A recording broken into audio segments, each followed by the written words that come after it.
से घनश्याम साहू जी आपका भी हृदय से आभार है, हृदय से कहा जाता है। लोकतंत्र का चौथा स्तंभ पत्रकारों को कहा जाता है साथी जी। और जिस दिन पत्रकारिता खत्म हो गई समझ लीजिए लोकतंत्र धड़धड़ा के गिर जाएगा। तो आप लोग बहुत ही सम्मानित आदमी हैं और हमारे छोटे मोटे कार्यक्रम को अगर आप लोग कवरेज करने आए हैं तो हम अपने आप को सौभाग्यशाली मान रहे हैं कि आप जैसे विभूतियों का पदार्पण हम सबके बीच में हुआ है। और भी तमाम सारे महापुरुष तमाम सारी महात्माएं हम लोगों के बीच में आई हैं और हम सबके बीच में नहीं भैया रिपोर्टर अमन शर्मा जी का भी आगमन हुआ। कौन है भैया? हाथ उठा दीजिए जरा मुंह दे। अमन शर्मा जी,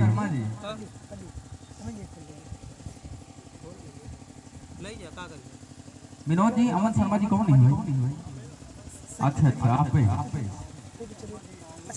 अच्छा सुधीर शर्मा जी और अमन शर्मा जी, ये बाराबंकी से चलकर दूसरे जनपद में आए हैं। बहुत बहुत धन्यवाद आप दोनों भाइयों का कि आप आए और बाहर आ गई, आप आए और कार्यक्रम की शोभा बढ़ गई है। तो हम सबके बीच में दूर दराज से जो आगंतुक मेहमान आए हैं, हाँ चलने दो सर, एक काम करो, एक लोग ना पानी ले लो यार, पानी लेके चलते। आप सबके बीच में तुम एक काम करो, श्रीमान माता बदल थोड़ा सा पानी ले लो, जो रिटायर्ड टीचर हैं वो आप सबके बीच में आए हैं, पानी ले लो, ठीक है। और आपके बीच में ही श्रीमान विष्णु बहादुर शिक्षक हैं, वो भी रिटायर्ड, वो भी आपके बीच में आए हैं। श्रीमान बाबूलाल मास्टर जी रिटायर्ड अध्यापक है, वो भी आपके बीच में आए हैं। कृष्ण कुमार जी ये भी प्रोफेसर हैं, ये भी आपके बीच में आए हुए हैं। हनुमान प्रसाद जी जो हमारे अध्यापक हैं, जिन्होंने हमको एजुकेशन दिया है, हिंदी के बहुत ही फेवरेट टीचर रहे हैं। कहाँ चले गए हो कृष्ण कुमार पिताजी? शायद कहाँ चले गए गुरु जी। और हम सबके बीच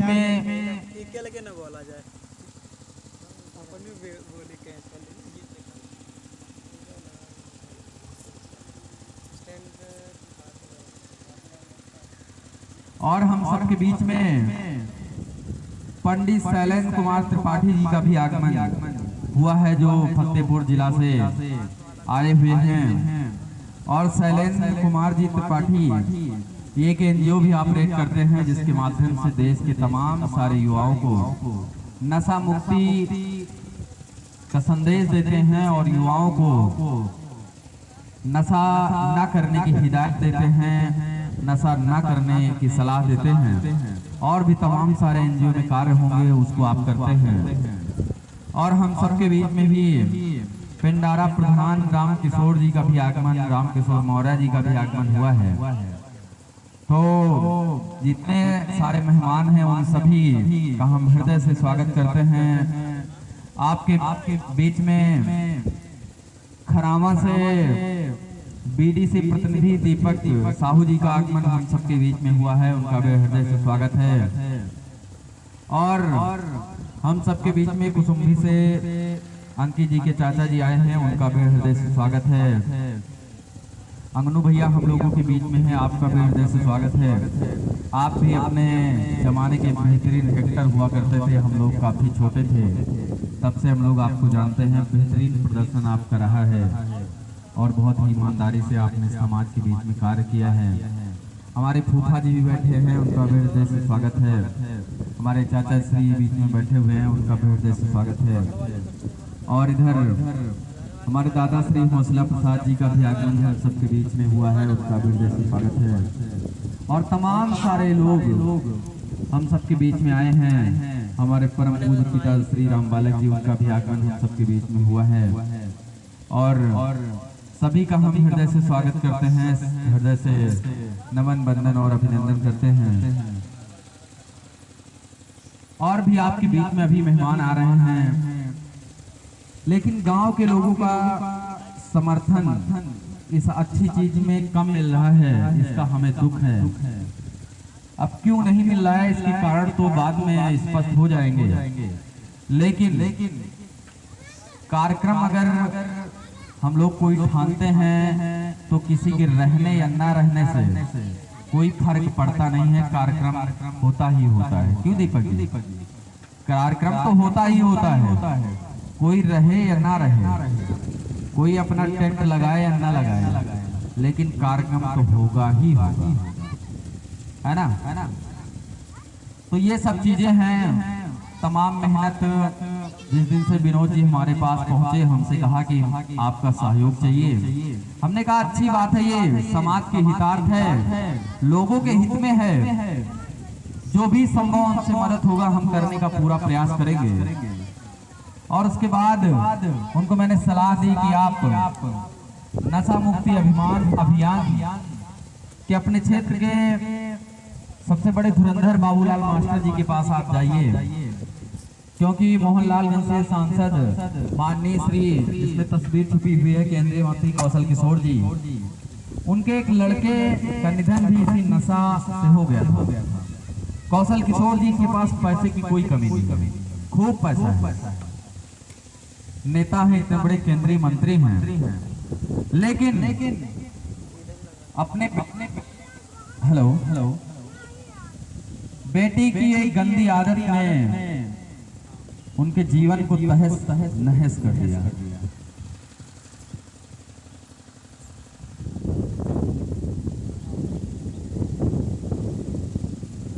उनके एक बेटा का निधन शराब पीने की वजह से पिछले साल हो गया, और तभी से माननीय कौशल किशोर जी ने एक मिशन चला दिया कि मैं इस पूरे भारत देश को नशा मुक्त कर दूंगा। अब ये कहां तक सफल हो पाते हैं? कहते हैं, मैंने अभी आपको बताया था कि अकेला चना भाड़ नहीं फोड़ सकता है। ये अच्छा, समाज में दो ही कार्य हैं शास्त्री जी, समाज में दो ही कार्य हैं, एक अच्छा एक बुरा, दो कार्य हैं।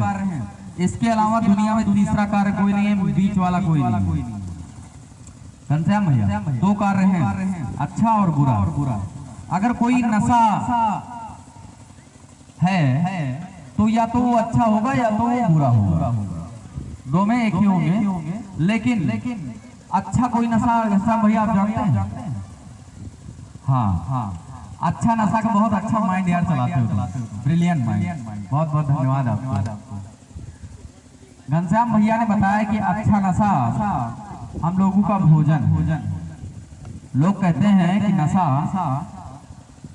नशा को मना करते हो लेकिन खाना खूब खाते हो। अरे भाई, हम खाना नहीं खाएंगे तो हम चलेंगे कैसे? हमको एनर्जी कहां से प्राप्त होगी?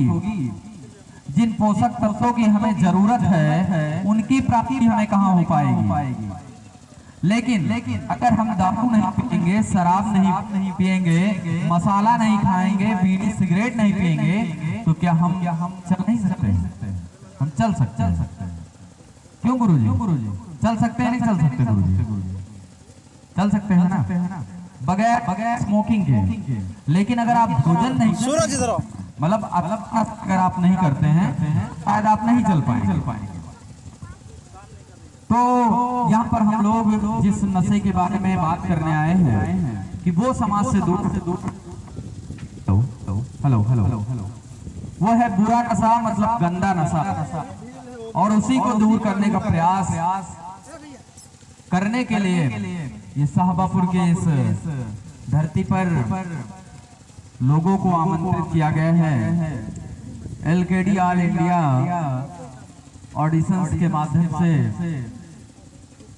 ये देने का प्रयास किया गया है कि आप भी लोग दूर रहें, हेलो नशे से दूर रहें तो ज्यादा बेहतर है। अभी मैंने आपको नशे के बारे में एक दो कहावतें भी बताई, और हम सब के बीच में तमाम युवा भी आए हैं, तमाम सारे अध्यापक आए हैं। मैं ज्यादा समय नहीं लूंगा।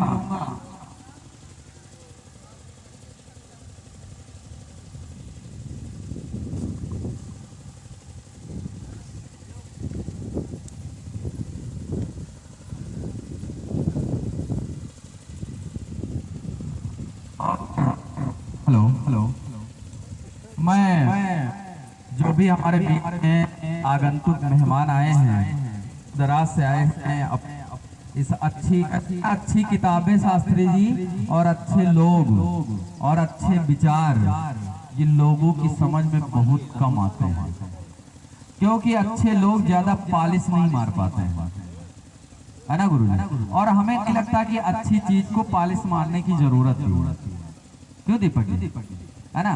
तो ये लोगों के अंतःकरण से स्वीकार हो जाते हैं अच्छी चीजें। ये आप स्वीकार शरीर से करें या ना करें, लेकिन मन आपका एक्सेप्ट करेगा कि हाँ फलानवा जो हम कहत रहा एकदम सही कहत रहा। भले उस समय हम तेज माएंगे उसके विरोध कर दी ना, लेकिन आपको आत्मा की संतुष्टि तब तक नहीं मिलेगी जब तक आप उस सही चीज को स्वीकार नहीं कर लेंगे, है ना गुरु जी। तो हम सबके बीच में तमाम सारे मेहमान आए हैं। मैं हमारे गुरु जी का आदेश है बाबूलाल मास्टर जी का कि जो भी सम्मानित मेहमान दूर दराज से आए हैं उनको आप मंचस्थ करिए। तो मैं आमंत्रित करूंगा पंडित शैलेंद्र कुमार त्रिपाठी और अनुभव आपका हम युवाओं के लिए, हम गांव वालों के लिए काफी महत्वपूर्ण रहेगा, जो भी आपके व्यवहार में से निकलेगी बातें। और इसके बाद मैं आमंत्रित करूंगा श्रीमान शिव बहादुर जी, आप भी आवें। ये भी गुरुजी हमारे रिटायर्ड अध्यापक हैं और जब से गुरुजी से परिचय सम्मानित बाबूलाल मास्टर जी के द्वारा हुआ था तब से मैं निरंतर गुरुजी के सानिध्य में रहता हूँ। जहाँ पर भी मिलता हूँ बहुत ही प्रेम और सद्भावना के साथ गुरुजी पूरी गर्म जोशी से आशीर्वाद देने के लिए हमको प्रेरित रहते हैं। और इसके बाद रायबरेली से चलकर आए हुए श्रीमान कन्हैयालाल भगत जी को, जिनको भगत जी के नाम से अलंकृत किया गया है, लोग उपाधि दे देते हैं, वही उपाधि कन्हैयालाल जी को मिली है भगत जी की कि आप भी आवें और स्थान ग्रहण करें। और इसके बाद श्रीमान प्रोफेसर कृष्ण कुमार जी, कहाँ चले गए कृष्ण कुमार जी? अच्छा बैठ सामने आप वहाँ में मंचस्थ हो जाए। आप इधर कुर्सी डाल के बैठे हैं, वहाँ बड़े बुजुर्ग का बैठे हैं। आप हमारे बगल बैठो गुरु जी, आपको कुछ।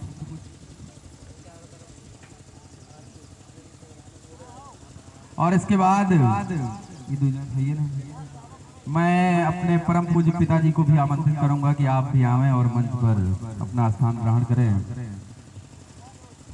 ये ऐसे लोग हैं जो आपके बीच में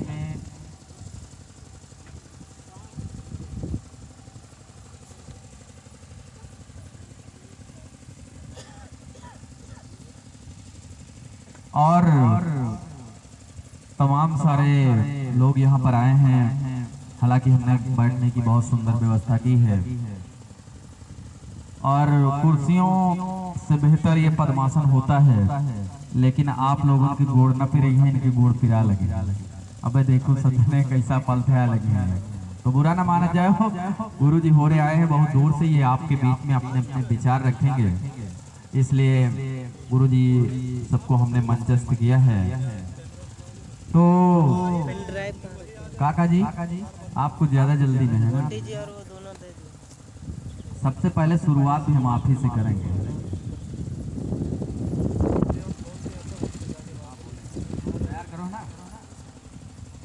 तो हम सबके बीच में श्रीमान पत्रकार शैलेंद्र जी काका, इनको कहारामपुर में लोग शायर काका कहते हैं, तो मैं इनको आमंत्रित करूंगा कि आप आवें और आपने जो भी नशा के ऊपर पंक्तियां लिखी हैं उन पंक्तियों को आप प्रदर्शित करें। लेकिन निवेदन आपसे मैं करूंगा कि आपको लोग शायर काका कहते हैं, आप अपनी कविता का आगाज शायर से करना, शायरी के माध्यम से अपनी कविता का आगाज आपको करना है। तो मैं अपने क्षेत्र के निखरते हुए सूरज माननीय शैलेंद्र काका जी को आमंत्रित करूंगा कि आप आवें और अपनी सुमधुर कविता जो आपने नशे के ऊपर लिखी है उसका प्रदर्शन कर हम लोगों को अनुग्रहित करें। श्रीमान शैलेंद्र मौर्य जी।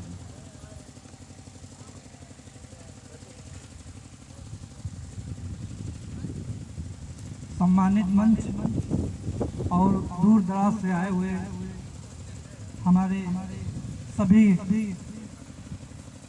दूर दराज से आए हुए हमारे सभी गणमान्य सम्मानित व्यक्ति और हमारे प्रधान महोदय, हमारे बड़े भैया ने बहुत अच्छी महफिल सजाई है और उनका ये सोचना है कि हम कहीं तक अपने इस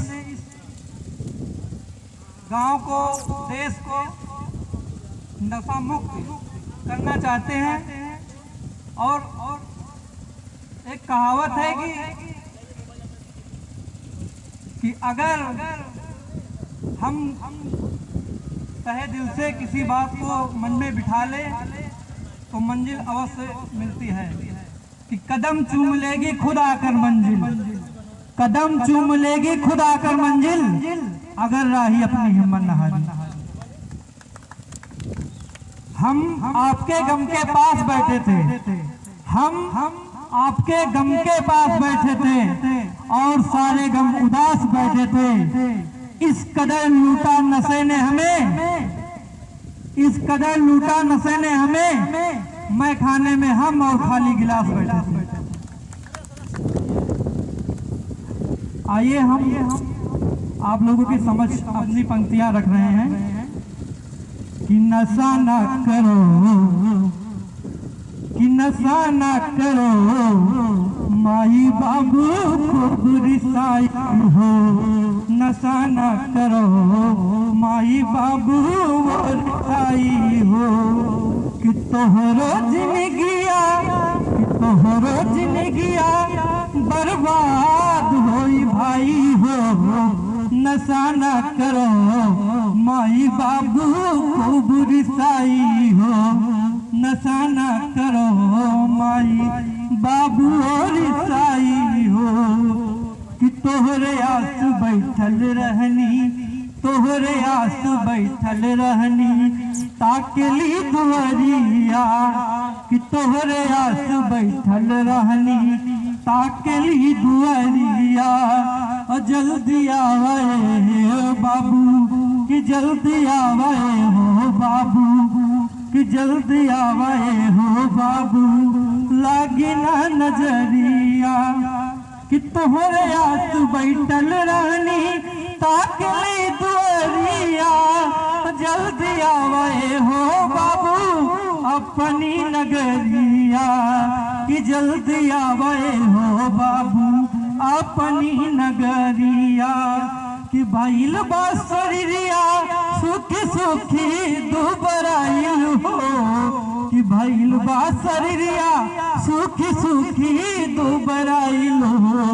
नशा न करो माई बाबू और साई हो। नशा न करो माई बाबू और साई हो।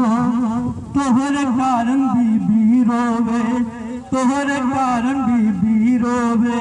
बाप माने ना हमार हो। कैसन बीमारी दले, कैसन बीमारी दले, टूटल बा परिवार हो।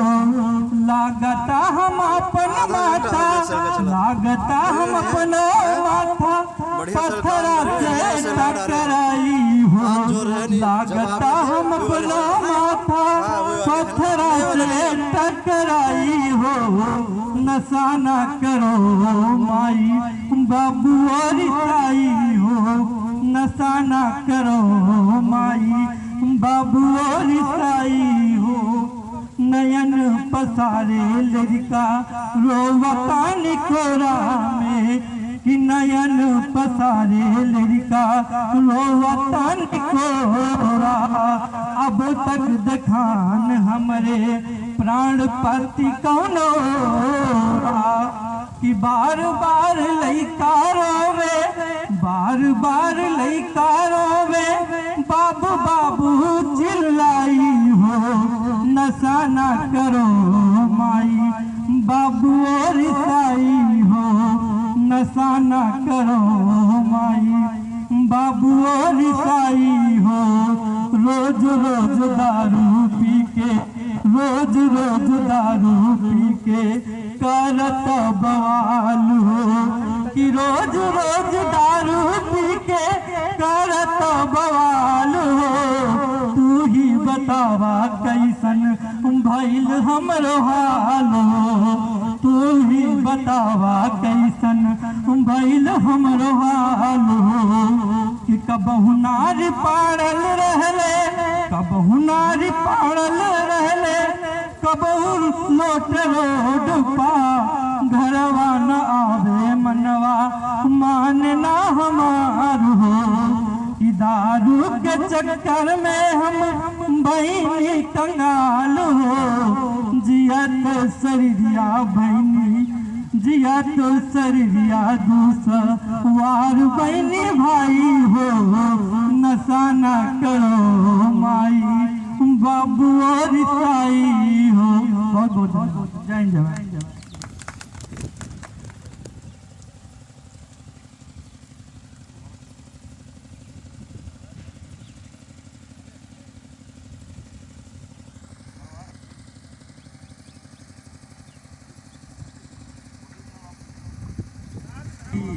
आपने देखा बहुत ही सुंदर पंक्तियों के माध्यम से सैलेन काका जी ने अपनी कविता को प्रस्तुत किया। नशा न करना मेरे बहन और भाई, है ना। तो बहुत ही मधुर पंक्तियों के माध्यम से उन्होंने आपको समझाने का प्रयास किया कि नशा हमारे मानवीय जीवन के लिए कितना खतरनाक है। इसका हम जितना अधिक सेवन करेंगे ये हमारे शरीर को उतना ही अधिक नुकसान करने वाला है। और आपको पता है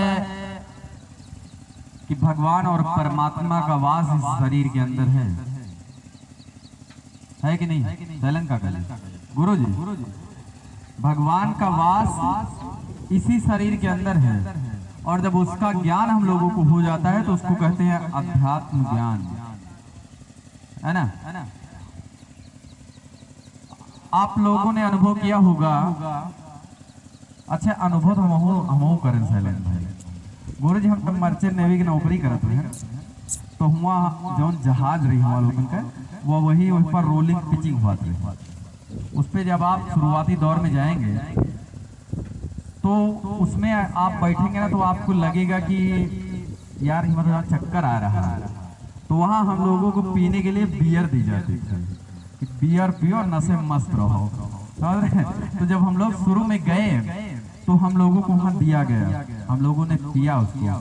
तो हम लोगों ने जब उसको पिया तो हमने वहाँ से एक अनुभव उठाया कि जब हम लोग एक घूंट मारते हैं ना तो हमारा मुंह पता नहीं कितने कोने का बन जाता है। बनता है कि नहीं बताओ? जो यहाँ पिया होगा जिसने, उसने अनुभव किया होगा कि एक घूंट जैसे ही मुंह में रखते हैं 26 कोने का मुंह बन जाता है। मतलब आपके अंदर बैठा हुआ ईश्वर मना करने का प्रयास करता है कि बेवकूफ आदमी ये क्या कर रहा है, तो मुझे क्यों मारना चाहता है? मैं तेरे अंदर बैठा हूँ और तू ये नहीं समझ पा रहा है। और जैसे एक घूंट अंदर करो तैसे भगवान के नशे में, और फिर तुम तो नशे में जियो, है ना। तो कहने का अभिप्राय यही है कि नशा हमारा जो शरीर है वो एक्सेप्ट नहीं करता है, लेकिन हम लोग जबरदस्ती उसको एक्सेप्ट कराने पर तुले हुए हैं कि नहीं बस आपको नशा करना ही है। और जब नशा की अति हो जाती है, अत्यधिक मात्रा में हम लोग सेवन कर लेते हैं। आजकल तो आप देख रहे हैं कि दुनिया में तमाम तरह के नशे हैं। रोजे सिवर्तनगंज, कभी इन्होना, कभी मोहनगंज, कभी अमेठी जिले से खबरें प्रकाशित हम लोग करते हैं। क्यों पत्रकार भाई, है ना, कि फलाने गए आज गांजा मार, फलाने गए आज चरस मार, है ना, फलाने आज दारू बनावत रहे, गए अंदर हुई गए। पर डे की खबरें हैं। अपने जिले की बातें बता रहा हूँ दीपक। अभी आप अमेठी पुलिस की वेबसाइट चेक करिए, फेसबुक या ट्विटर कहीं पर भी, तो वहाँ आपको पर डे आपको एक खबर लगी मिलेगी कि फलाने वही गांव के रहे और इस चीज में गए नशे के मामले में। तो ऐसे मामले हम लोगों के बीच में उठते रहते हैं, प्रकाश में आते रहते हैं। लेकिन हम लोगों को सतर्क होना है कि ऐसे लोग जो नशा अत्यधिक मात्रा में करते हैं उनकी तो संगति हम लोगों को नहीं करनी है। और अगर करनी भी है तो अपना इम्प्रेशन उन पे डालिए, उनके इम्प्रेशन में मत आइए आप कि फलाने नशा करत तो कहीं बहुत जने कही हैं यार का करे नहीं पी थे लेकिन संगत मिल जाए तो पी ले, है ना कहते हैं ना। लेकिन वही संगति धीरे धीरे अगर व्यक्ति समझदार नहीं है तो वही आदत डाल देता है। क्यों वजह है? नशा करते हो वही नहीं, बढ़िया। तो वही जब अत्यधिक मात्रा में हो जाती है तो हम लोगों की आदत डाल देती है और वही आदत हम लोगों के शरीर को बहुत ही नुकसानदायक है। तो मैं ज्यादा समय नहीं लूंगा, वकील साहब का घुटना हमारे बीच में गुरु जी आप हाँ आप एक नंबर आओ गुरु, आप एक खूबसूरत सबसे ज्यादा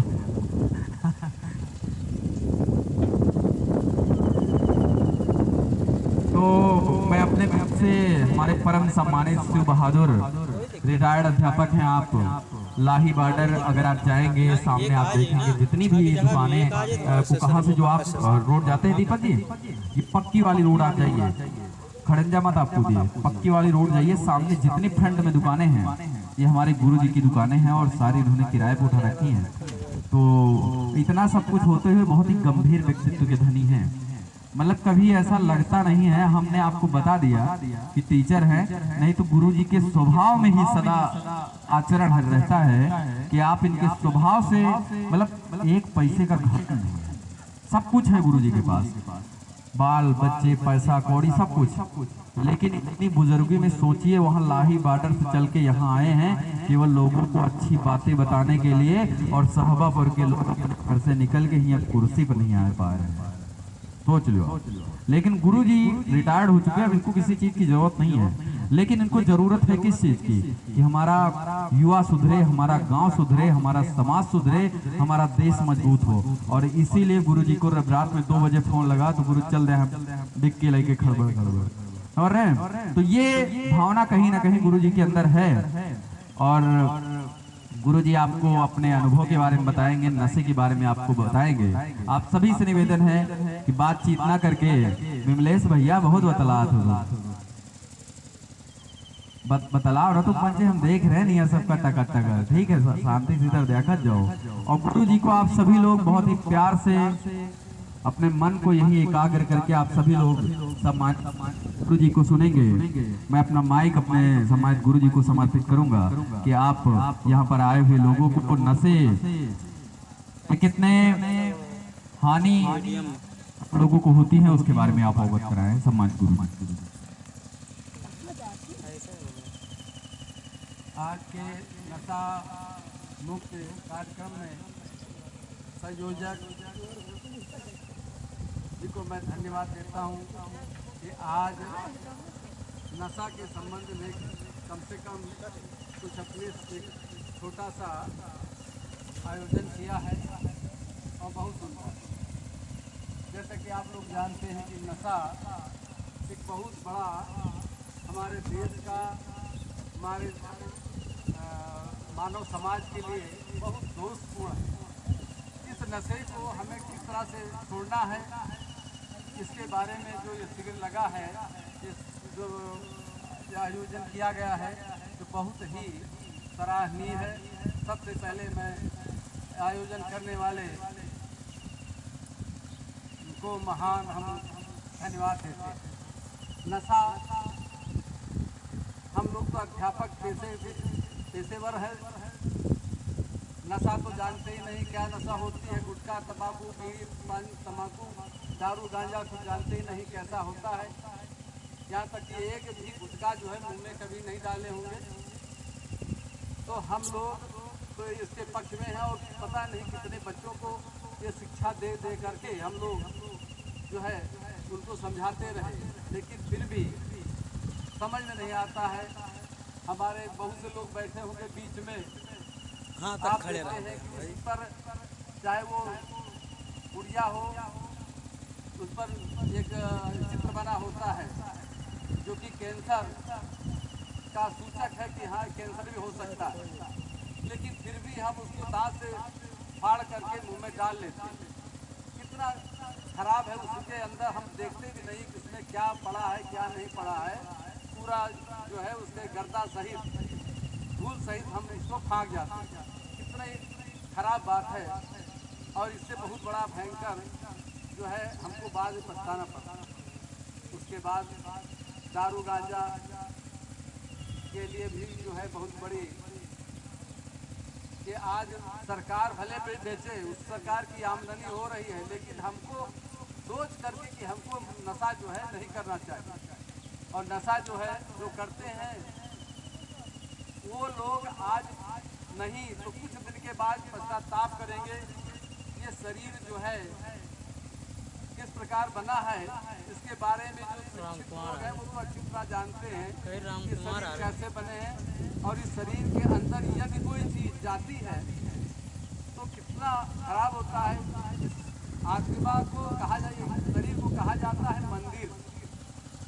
जिस तरह से हम किसी मंदिर में जाते हैं तो जूता और चप्पल बाहर सब दर्शन करने हम जाते हैं, लेकिन हम लोग इस मंदिर में यदि हम शराब की कटोरी या शराब की गिलास यदि अंदर डालते हैं तो एक बार आपके मन में नफरत जरूर होगी कि ये अच्छी बात नहीं है, लेकिन फिर भी हमको जबरदस्ती अंदर कर लेते हैं। और अंदर जाने के बाद उसके कुछ दिनों के बाद क्या परिणाम होते हैं कि कहीं कैंसर हो गया, कहीं किडनी फेल हो गई है, और किस तरह की ये शराब बनी है इसके बारे में भी नहीं जानते। और गांजा वाले जानते हैं कि मल करके गांजा पीते हैं और पीने के बाद एक दूसरे के जो है पास से खिसक जाते हैं तो दम गंजेड़ी यार किसके दम लगा के खिसके, ये बात भी कहावत बहुत सत्य, वो किसी के नहीं होती। इसलिए हम लोगों को नशा के संबंध में सावधान रहना है। हम लोग तो हमेशा ये सोचते हैं कि भाई जो भी बच्चे पढ़े लिखे वो नशा के चंगुल में ना आए। दूसरी बात की हमारे समाज में, हमारे मानव समाज में बहुत कमी है, और कमी के कारण हम लोग यहाँ इकट्ठा नहीं हो पाते। बहुत कम लोग इस चीज़ के होता मतलब यहाँ इकट्ठा होते। तो हम लोगों को चाहिए कि हम लोग बड़े ही जो है नशा को त्याग करें। और जो है अरे उसी जगह पर जैसे मान लीजिए कोई नशा मिलता है तो नशा को न खाएं, उसके बाद हम लोग और भी कोई वस्तु लेकर खा लें। मान लीजिए आज कितने की जो भी मिलती हो वो शराब या गांजा ना लेकर के हम दूसरी जो है वो खा पी लें तो बहुत अच्छी बात होगी।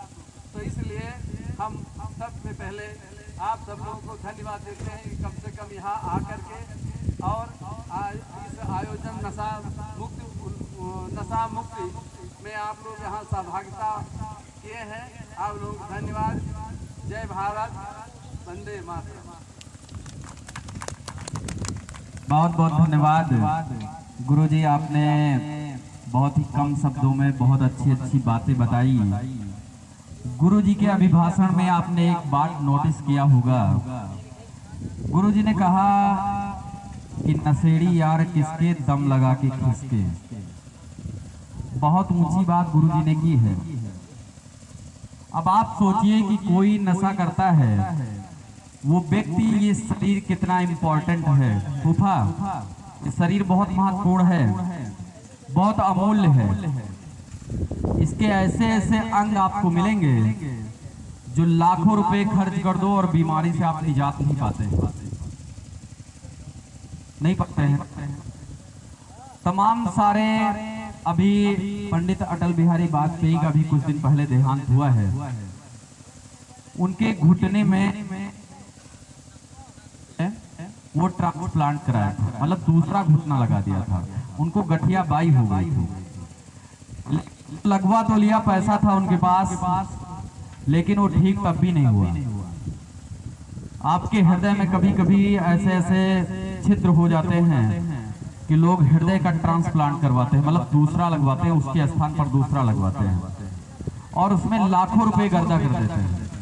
लेकिन डॉक्टर पहले साइन करा लेगा कि भैया इसका कोई भरोसा नहीं है। आइए दादाजी, आपको स्वागत है। है ना फूफा जी, मैं सही कह रहा हूँ ना? तो शरीर अपना बहुत महत्वपूर्ण है। अब आप गुरु जी के अभिभाषण पर लौटिए और विचार करिए कि गुरु जी ने कहा नशेड़ी यार किसके, दम लगा के किसके। जब वो व्यक्ति अपने शरीर का नहीं है तो किसका होगा आप सोचिए। अगर वो व्यक्ति अपने शरीर का नहीं है तो वो व्यक्ति किसका होगा आप तनिक विचार करिए, है ना गुरु जी? तो मैं यही कहने का प्रयास कर रहा था कि जैसे 2 मित्र हैं, 3 मित्र हैं और 3 मित्रों में खूब घनिष्ठता है, व्यवहार है, लेकिन उसमें से किसी एक मित्र के अंदर गद्दारी आ गई और उसने किसी एक मित्र को धोखा दिया, तो आप ये अपेक्षा मत रखिए कि वो व्यक्ति हमको कब कहां कैसे धोखा दे दे, आप अनुमान नहीं लगा सकते, क्योंकि वो अगले को अगर धोखा दे देगा तो आपको कहां धोखा दे देगा, आपको वहां धोखा देगा जहां आपको पानी भी नहीं मिलेगा पीने को। आप ऐसे व्यक्ति पर कैसे यकीन कर सकते हैं? चाचा मैं गलत कह रहा हूं? तो इसी प्रकार जो नशा है और गुरु जी के अभिभाषण पे आप पुनः लौटे, तो जो व्यक्ति अपने शरीर का नहीं है वो दुनिया में किसी का नहीं हो सकता है, क्योंकि शरीर से इंपॉर्टेंट चीज कुछ भी नहीं है।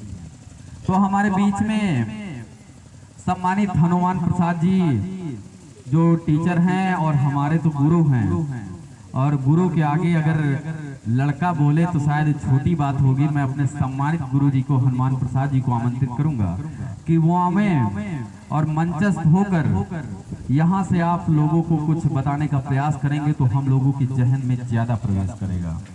क्योंकि कभी कभी होता है, कहते हैं जाति न पूछो संत की, पूछ लीजिए ज्ञान, और मोल करो तलवार का, पड़ी रहे दो में। एक जगह हम सत्संग सुन रहे थे, तो उस सत्संग में वहां के महात्मा जी ने कहा कि अगर उम्र में छोटा है कोई और वो आपको तार्किक और ज्ञान की बातें बता रहा है, मतलब हर कसौटी पे वो खरी उतर नहीं उसकी बातें, तो आप उसको स्वीकार करिए। क्योंकि कभी कभी होता है कि उम्र आपकी बढ़ जाती है लेकिन आपके पास ज्ञान का तजुर्बा नहीं हो पाता है। सही कह रहा हूँ फूफा, गलत कह रहा हूँ? दीपक भाई गौर करना मेरी बात, पत्रकार भाई इधर जितने, घनश्याम भाई, मैं जो कह रहा हूँ सही कह रहा हूँ गलत कह रहा हूँ? कि उम्र तो बीत जाती है लोगों की, बुढ़ापा मतलब बालपन से वृद्धावस्था आ जाती है, लेकिन उनको जीवन जीने के तरीके नहीं मालूम हो पाते हैं कि जीवन को हमें कैसे जीना चाहिए। मतलब लाइफ मैनेजमेंट उनको तनिक भी आता नहीं है, समझ रहे भैया? और अपने आप में राजा बने घूम रहे हैं, लेकिन अपने आप में आप क्या हो मुझे इससे कुछ भी लेना देना नहीं, लेकिन आप अच्छे तब हो जब लोग कहें कि आप अच्छे हो, है ना? और हमारे बीच में तमाम मेहमान आए हैं, उनको सुनने के लिए हम सभी आप यहाँ पर आए हैं। अगर आप सबके बीच में नशा के ऊपर कोई बोलना चाहता है, एक शब्द, 2 शब्द, कविता के माध्यम से, लेख के माध्यम से, या अपने मनोविचार से, तो उसका हृदय से स्वागत है कि वो हमको आए बताए और मैं अपना माइक उसको दूंगा, और वो भी नशा के बारे में युवाओं को, यहाँ आई हुई महिलाओं को, जो भी हमारे चाचा दादा भाई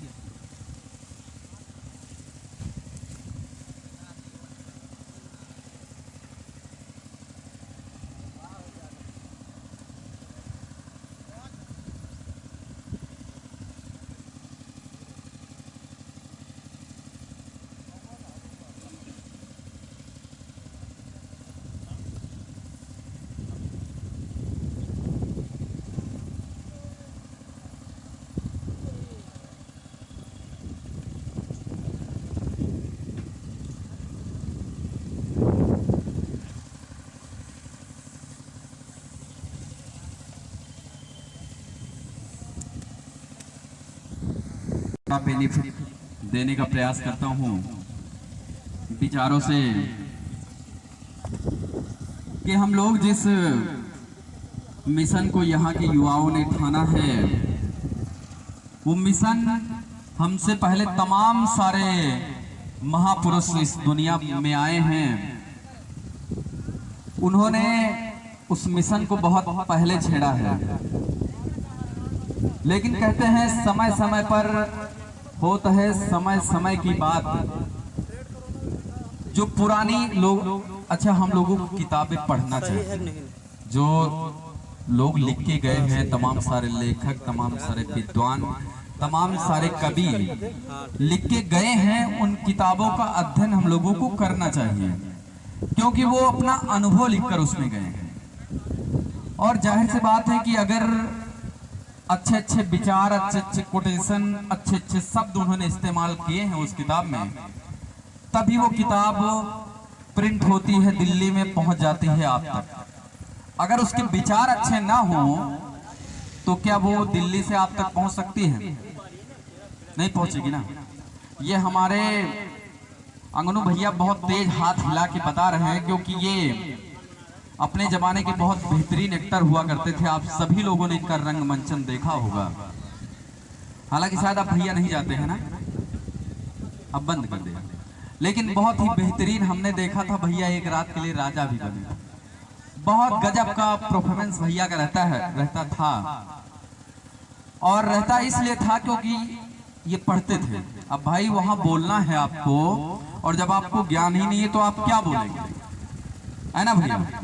तो पढ़ते थे तभी ज्ञान था, और जब ज्ञान होगा व्यक्ति के तभी वो बोल पाएगा, है ना चाचा? और इस दुनिया में धनवान, बलवान, ये दोनों व्यक्ति किसी से अगर मात खाते हैं तो वो बुद्धिमान से खा जाते हैं। वो बुद्धिमान से खा जाते हैं। रावण, आप लोग कहानियां बहुत सुनते होंगे, मैं थोड़ा सा कहानियों की तरफ आपको ले जाऊंगा। रावण के बारे में आप लोगों ने सुना होगा। उसके पास अपार धन था, सोने की लंका था। सोचो, जिसका साम्राज्य पूरा सोने का रहा हो, और जिसको भूत, वर्तमान, भविष्य तीनों कालों का ज्ञान रहा हो। सम्मानित अंगनू भैया, आप गौर करना जरा मेरी बातों पे। जिसको तीनों कालों का ज्ञान था रावण को, और कहते हैं उसको 18 वेदों, 6 शास्त्र और उपनिषद जितने थे सबका ज्ञान था उसके पास, है ना? तो ऐसी उसके पास कौन सी कमी थी जिस कमी को नोटिस करके तो वनवासी लड़कों ने उसको मार के गिरा दिया, जबकि राम के पास कुछ नहीं था। क्यों चाचा जी, मैं सही कह रहा हूं ना? राम के पास जब यहाँ अयोध्या से गए तो इनके पास कुछ नहीं था, लेकिन रावण के पास सब कुछ था। वो चाहता तो स्वर्ग तक सीढ़ियां लगा देता, वो चाहता तो समंदर के पानी को मीठा बना देता, लेकिन उसके पास कमी थी तो केवल विवेक की कमी थी। उसके पास कमी थी तो वो नशा बहुत करता था, दारू बहुत पीता था। आप लोग रामायण उठा के देख लीजिए, पढ़ लीजिए, तो ये सारी कमियां उसके अंदर थी। वो चरित्रहीन भी था, तभी उसने माता सीता को अपहरण किया। अगर उसके मन में गलत विचार नहीं आते तो क्या उसकी औकात होती कि वो माता सीता को वहां से उठा लेता? लेकिन कहते हैं आप किसी महिला या किसी लड़की का बलात्कार करो या ना करो, लेकिन अगर आपके मन में विचार आ गए तो समझ लीजिए आपने बलात्कार कर दिया। आपने कर दिया उसका बलात्कार। और तमाम सारे यहाँ क्षेत्र में ऐसे लोग हैं जिनके पास आप बैठेंगे तो उसी तरह की वो बातें करेंगे, वो उसी तरह की बातें करेंगे जिसमें वो घुले मिले हुए हैं। तो ये भी एक प्रकार का नशा है। अच्छा, इस नशे को कहते हैं मानसिक नशा। फूफा, एक नशा होता है जो हम लोग पीते हैं, और एक होता है मानसिक नशा, कि आपके मन और विचार में ही नशे को प्रवेश कर दिया जाता है। शास्त्र कर दिया जाता है नहीं? आप तो अनुभवी आदमी हैं, तमाम सारे लोगों से आप मिलते होंगे। तो ये जो पीते हैं, अभी हमारे बीच में प्रोफेसर कृष्ण कुमार जी बैठे हैं, उन्होंने एक प्रश्न किया था, हालांकि मैंने उनके ही प्रश्न में उनका जवाब दे दिया था, लेकिन तब भी उन्होंने प्रश्न किया और उन्होंने कहा भौतिक और आध्यात्मिक चीजें क्या हैं। तो यही है जो हम लोग बाहर से पीते हैं, इसको कहते हैं भौतिक नशा, और जो अंदर मनों के अंदर नशा होता है, विचारों के अंदर, उसको कहते हैं आध्यात्मिक नशा।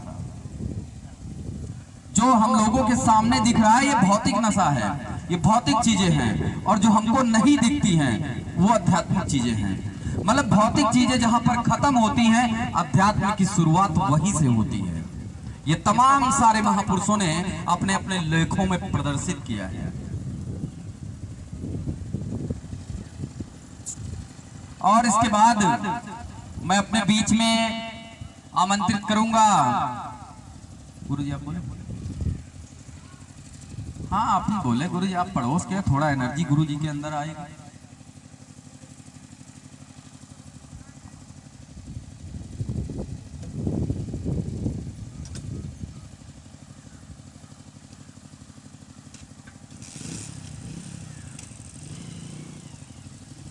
तो मैं अपने बीच में अपने सम्मानित गुरुजी, जो हिंदी के बहुत ही बड़े अध्यापक रहे हैं, जागृत इंटर कॉलेज में गुरुजी का प्यार आशीर्वाद हमको मिला है। अब मैं सबको नहीं कह सकता हूँ, लेकिन गुरुजी ने हमको हिंदी पढ़ाई है और हिंदी के बहुत अच्छे अध्यापक आप रहे हैं।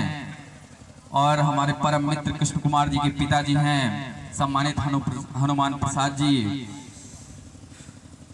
आप समाज के लिए, गांव के लिए, देश के लिए बहुत ही संघर्ष करते रहते हैं, ये जग जाहिर है।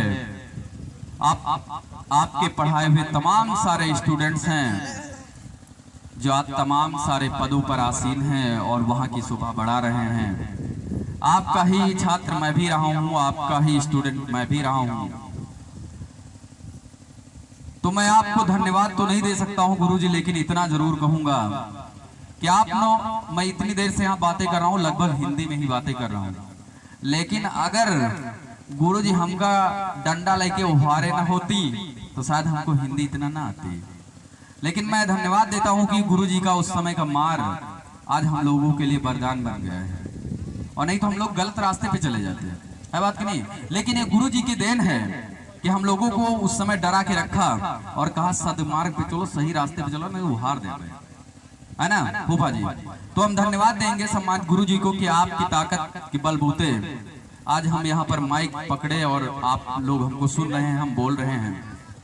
नहीं, तमाम सारे लोग हैं फूफा इस दुनिया में जिनको बोलना नहीं आता। शरीर तो मनुष्य का लिया है लेकिन बोलना नहीं आता, और किसी पर ज्यादा महिमा हो जाती है ईश्वर की, बोलना भी आ जाता है उसको, लेकिन उसको ये नहीं पता है कि कहां पर कैसे क्या बोलना है, और वो अपनी ही बातों में लपेट जाता है। दीपक जी सही करो गलत कह रहा हूं? अपनी ही बातों में वो पिस जाता है। लेकिन मैं जितनी बातें करता हूँ वो प्रमाणित बातें करता हूँ, मैं जितनी बातें करता हूँ तार्किक बातें करता हूँ। मेरी बातों का कोई अगर कटाक्ष कर दे तो जिस थाले में कुत्ता खा रहा उसमें मुझे खिला देना। मैं अपनी बातें जितनी भी करता हूँ तार्किक करता हूँ एकदम। तो मैं सम्मानित गुरु जी को आमंत्रित करूंगा, हनुमान प्रसाद जी को, कि आप आवें और अपने सुमधुर विचारों से यहाँ के आम जनमानस को आप अनुग्रहित करें। श्रीमान सम्मानित गुरु जी। सेल मैंने भाई साहब को आपके दे दिए हैं, वो बड़ा वाला वायरलेस है ना, हाँ कोई नहीं चलेगा, यही चलेगा, देखते रहना खाली, बस इसे स्टॉप नहीं होना चाहिए। ठीक है, बस चलो बीच रोक देते, हाँ पार्ट चेंज कर दीजिए बस देख के। यहाँ नशा मुक्ति प्रोग्राम हमारे गुरु जी फोटो भी लेते रहिए, लाल जी ने स्टॉप हो जाता, हमें आमंत्रित किया ओपन कैमरा रियल कैमरा, और यहाँ तक हम आए। लेकिन खेद का विषय यह है कि दूर दूर से लोग तो आए, लेकिन जिन गाँव के आसपास कार्यक्रम हो रहा है यहाँ के लोग पता नहीं गेहूं काटने लगे कि कहीं न्योते चले गए, पता नहीं कहाँ। उनको आना चाहिए, उनके गांव में कार्यक्रम हो रहा है। यहाँ ज़्यादातर लोग दूर दूर से आए हैं, सभी जानकार हैं, उनको कुछ बताने की ज़रूरत नहीं है, और जिनको सुनना है, जिनको बताने की ज़रूरत है, वो लोग अभी तक आए हैं। तो यहाँ के जो भी आयोजक मंडल के लोग हैं, पता नहीं उनकी कमी है कही जाए कि प्रचार प्रसार सही नहीं हुआ। यहाँ ज्यादातर लोग बाहरी दिखाई पड़ रहे हैं। जिस गांव के उद्धार के लिए गुरुजी ने बीड़ा उठाया उस गांव के बहुत ही कम लोग यहाँ पर हैं। तो हम इस गांव के जो भी लोग बैठे हैं उनसे चाहें कम से कम अपने गांव में तो सूचना दे देते, गांव के लोग आ जाते, नहीं तो कोई विशेष लाभ होने वाला नहीं। यहाँ तो सब लोग जागरूक जानकार सब बैठे, लेकिन फिर भी गंगा प्रसाद जी ने आमंत्रित किया है तो कुछ ना कुछ तो बताना है। अज्ञान को तो बताया जा सकता है, लेकिन जो जानकार बैठे हैं उन्हें हम क्या बता सकते हैं। लेकिन समय किस तरह बीते इसको बिताने के लिए तो कुछ काम करना है। तो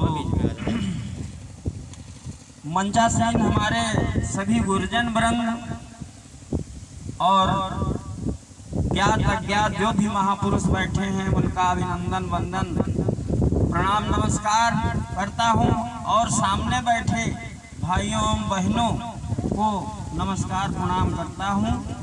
और अपने ज्ञान के अनुसार जो कुछ भी हमें आ रहा है वो मैं बताने का प्रयास करूंगा। हमारे गुरु जी ने कहा था नशा से अलग कोई नहीं बोलेगा, लेकिन भाई संचालक महोदय धर्म की तरफ भी प्रेरित कर रहे हैं। रावण की चर्चा आई, लेकिन कुछ ग्रंथों में कुछ महापुरुषों से हमने सुना कि रावण सीता को अपनी पुत्री समझ करके लंका ले गया था। अगर प्रेमिका बनाना चाहता या अपनी पत्नी बनाना चाहता तो फिर शायद अशोक वाटिका में उनको न रखता। तो कई जगह महापुरुषों ने बताया कि रावण इनकी सुरक्षा करने के लिए ले गया था। इनकी बिटिया वन में अनेक कष्टों को सहते हुए जीवन यापन कर रही थी। तो एक लोग बता रहे थे, हमने उनसे पूछा पुत्री कैसे हुई, तो बताया कि रावण ने ऋषि मुनियों का खून लिया था, घड़े में भर करके वो जनकपुर के पास ले जाकर के गाड़ दिया था। उसी से जब वहां सूखा पड़ गया तो जनक और उनकी पत्नी दोनों को पंडितों ने बताया कि रात में हल चलावें तब पानी बरसेगा। हल चलाते समय ही वहां खेत में ही सीता जी मिल गई थी। तो जब सीता जी खेत में मिल गई तो रावण ने, हमारी भी समझ में आया कि उसने पिता का कार्य किया। वो खून ला करके जब वहां गाड़ा तो वो जन्मदाता रावण ही है सीता जी का।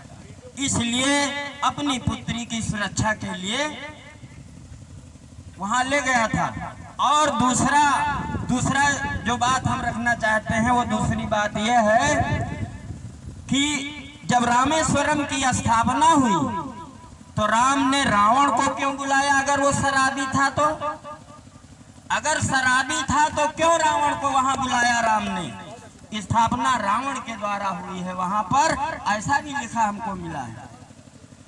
तो अगर या तो राम जी जानते न रहे होंगे, फिर भी उनको अंतर्यामी कहा जाता है, तो एक शराबी को बुलाकर स्थापना क्यों करवाया? तो भाई गंगा प्रसाद जी इन बातों पर आप विचार करेंगे कि रावण विद्वान जब था तो वो शराबी नहीं रहा होगा। तो अब इतना हमको वहां मिल गया गंगा प्रसाद जी से, तो हमने भी कुछ समझाने का प्रयास किया। लेकिन आज नशा मुक्ति पर बोलना है, और गंगा प्रसाद जी से मैं ये भी कहूंगा कि गुरु जी के वचनों का पालन करेंगे। नशा मुक्ति पर ही चर्चा होना है। जिस भाई को अपनी बात कहनी है केवल नशे के ऊपर अपने विचार रख सकता है, ना कोई धार्मिक विचार होंगे, ना राजनीतिक विचार होंगे, ना अन्य तरह की बात होगी। हम नशे से कैसे दूर हों? गुरु जी के आदेशों का पालन सबको करना है। अब आगे मैं भी नहीं बोलूंगा। तो भैया नशा के ऊपर जब गुरु जी कहते हैं तो नशा लोगों ने सीखा कैसे, इस पर चर्चा होनी चाहिए। नशा तो सब लोग बता रहे हैं किया जाता है, लेकिन लोग सीखते कहाँ से हैं, कैसे सिखाता कौन है इसको? हमारा गांव का अपना अनुभव है। हमने देखा अगर पिता बीड़ी पी रहा है और उसका बचा हुआ अवशेष नीचे डाल दिया, उनका छोटा सा बच्चा है, देखा कि पिताजी भक भक नाक और मुंह से धुआं निकाल रहे भट्ठा जैसा, तो वो भी उसे उठाता है, आग में जलाता है और वही प्रयास करता है। तो ये माता पिता गार्जियनों का दोष है जो बच्चा बीड़ी पीने वाला बन गया। इसके बाद में और तमाम प्रकार के नशे हैं जो बच्चे घर से ही सीखते हैं। अगर घर का वातावरण सही हो तो हमको लगता है कि शायद बच्चे फिर सही ही होंगे, लेकिन कुछ लोग सोचेंगे कि जैसे घर में कोई नशा नहीं करता फिर भी कोई बच्चा सीख गया नशा करना, ये कैसे हो गया? तो पास पड़ोस का भी असर पड़ता है बच्चों पर। अगर पड़ोस में कोई नशा करता है, उनके दरवाजे पर बच्चा पहुंच गया तो वहीं से वो सीखता है कि ये पड़ोसी कौन अच्छी चीज है खा पी रहा है, लाओ हम भी खाएं पिए। इस प्रकार से आदत बन जाती है। लेकिन कोई शराबी पिता यह नहीं चाहेगा कि हमारी पुत्री और पुत्र भी शराबी बने, वो अपने पुत्र को अच्छा ही बनाना चाहता है। तो इसके लिए हम सुधरे जग सुधरा, पहले हम अपने ऊपर कंट्रोल करें। इसमें काफी लोग पुड़िया खाने वाले दिखाई दे रहे हैं, काफी लोग बीड़ी पीने वाले बैठे हैं, गांजा वाले भी, और वो जिसके लिए गुरुजी अभियान चलाए हैं वो भी कुछ लोग करते होंगे आड़े ओटे से। तो भाई सावधान इससे होना है, इससे बहुत बड़ा नुकसान है। अभी हम विद्यालय के प्रचार में गए, एक भाई के दरवाजे गए तो खट दे हुए बंडल निकाइन, बीड़ी लगाइन, पीने लगे। कहीं भैया फीस फूस दिए, पैसा नहीं न, कहाँ लड़का का पढ़ाई। हम कहा जो ने बीड़ी का बंडल रखे हो कत्ते मिलत, कहीं 5।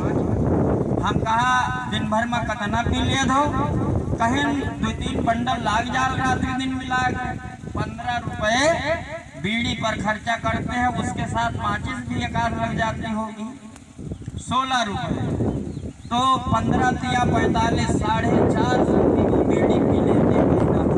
बहुत ज़्यादा हो जाता होगा, रिश्तेदार आ गए, व्यवहारी आ गए तो 500 जरूर पूरा कर लेंगे। 200 रुपये फीस अपने बच्चे को सुधारने के लिए नहीं खर्च कर सकते हैं और 500 रुपये धुआं फूंक के उड़ा देते हैं, और उनके उसके बदले में कहो टीबी हो जाए, दमा का रोग हो जाए, कैंसर हो जाए, कुछ भी हो सकता है। तो अपने बच्चे को पढ़ाने के ऊपर नहीं खर्च करते हैं। ऐसे ही पुड़िया खाने वाले लोग हैं, ये भी दिन भर में 15-20 रुपए खर्चा करते हैं। अगर 4 पुड़िया खाए, पुड़िया कितने पुड़िया मिलत आप तो जानते ही हो। हाँ, 10 रुपया का या 5 रुपया का मिल जाते।